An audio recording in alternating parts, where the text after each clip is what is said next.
Baik, Assalamualaikum warahmatullahi wabarakatuh. Kita lanjutkan diskusi atau pembahasan mengenai saluran transmisi.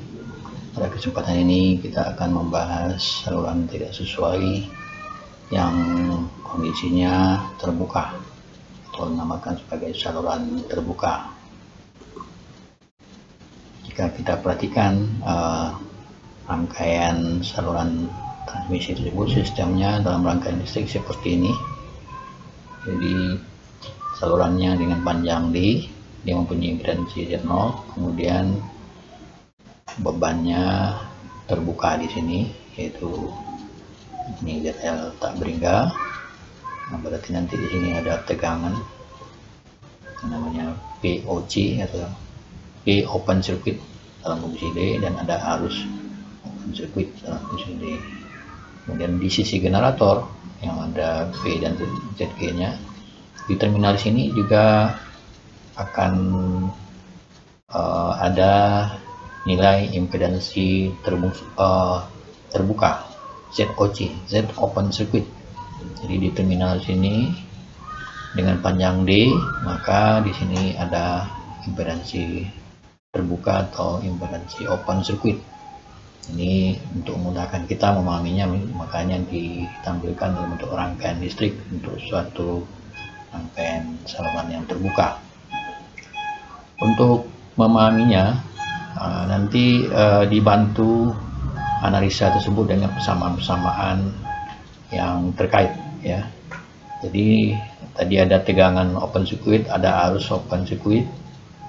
Jadi tegangannya itu nanti diperoleh dari IL Z0 cos beta D atau IL Z0 cos 2 pi per lambda D. Arus open circuitnya dalam fungsi D JIR sin beta D atau sama dengan JIR sin 2 pi per lambda D. Untuk impedansi open circuitnya atau impedansi terbuka, berarti V tersebut dibagi dengan arusnya V per I, dimasukkan nilai-nilai tersebut, berarti dia fungsi cos dibagi dengan fungsi sin, sehingga hasilnya adalah cos per sin itu adalah kotangen. Kemudian ini karena dia seper J, dia menjadi min J. Jadi IL nya jadi hilang. Jadi ini adalah persamaan yang umum berlaku untuk impedansi rangkaian terbuka. Jadi rangkaian terbuka tersebut tetap ada nilainya nanti, ya. Jadi impedansi terbuka itu jika dianalisa oleh massa pada potensi rendah, misalnya bidang teknik listrik, itu tidak perlu dihitung lagi, sudah jelas ini terbuka. Tapi ini tidak, karena ini di frekuensi tinggi, nanti ada gelombang berdiri, ada fungsi-fungsi sinus dan gelombang kosinus, jadi ada gelombang refleksi yang terjadi.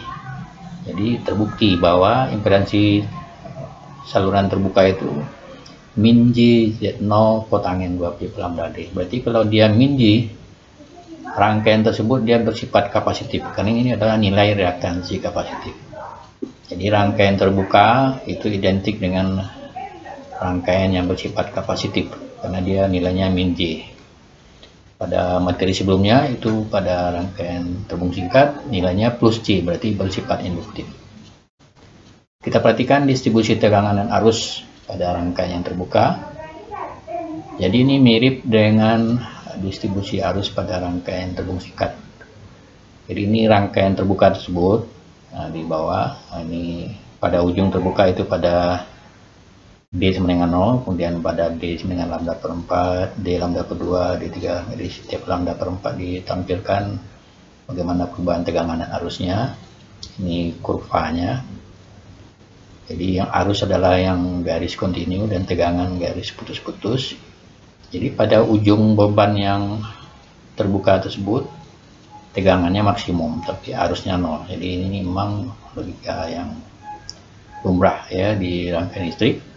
Kalau terbuka ya memang tidak ada arus tapi tegangannya maksimum di sini. Tapi pada lambda per 4 nanti tegangannya yang minimum dan arus akan maksimum lagi. Begitu seterusnya bergantian setiap lambda per 4. Ini berbeda 90 derajat dengan rangkaian terhubung singkat. Jadi kalau di rangkaian terhubung singkat, di ujungnya ini tegangannya 0, yang arus yang maksimum. Sementara pada rangkaian terbuka pada ujung ini tegangan maksimum dan arusnya 0. Jadi berbeda fasa 90 derajat, atau setiap lambda per 4 ada perubahan.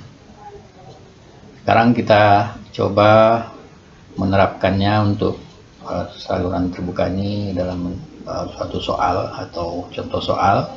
Diketahui saluran transmisi dengan impedansi karakteristik 50 ohm atau Z0 50 ohm, ujungnya dibiarkan terbuka seperti ini. Kemudian jika panjang gelombang adalah 2,5 cm, tentukan impedansi input pada titik 3 cm dari beban. Di salurannya terbuka pada jarak 3 cm dari beban, berapa nilainya? Kalau di sini memang dia tak berhingga, tapi setelah disambungkan dengan saluran 3 cm, mungkin kabel koaksial misalnya, atau saluran feeder, bagaimana impedansi inputnya? Nah, itu yang diinginkan dari soal ini. Jadi penyelesaiannya, impedansi input itu nanti akan sama dengan impedansi open circuit, ya. Kenapa open circuit? Karena rangkaiannya terbuka. Jadi tinggal menerapkan persamaan yang ada. Cuma karena D-nya ini mesti dalam lambda, berarti D yang 3 cm ini harus dirubah menjadi lambda dulu. Diketahui panjang gelombangnya adalah 2,5 cm, sementara D-nya 3 cm. Kalau begitu D-nya 3 per 2,5, 1,2 lambda. Masukkan nilai-nilai tersebut, min J, Z0 nya 50, katakan 20 ke lambda, 1,2 lambda, selesaikan 2 kali 1,2, 2,4 pi. Kemudian 2,4 kali 180 adalah 432. Kemudian kotangen dari 432 adalah 0,325. Dikalikan 50 dengan 0,325 itu adalah 16, karena dia persamaannya minus, berarti nilai ZOC itu adalah minus 16,24, min J 16,246 ohm. Jika dalam bentuk polar, dia nilai adalah 16,246 sudut min 90. Ini adalah bentuk rektangularnya yang ini. Berarti karena tidak ada R, berarti 0 min J 16,246 ohm. Jadi itu adalah penyelesaian suatu contoh kasus saluran yang terbuka dengan menggunakan persamaan. Nanti pada materi berikutnya kita juga akan membahas bagaimana menyelesaikan ini dengan bantuan Smith chart. Jadi kita bisa bandingkan hasilnya. Jadi saya kira demikian, semoga bisa dipahami dan bermanfaat.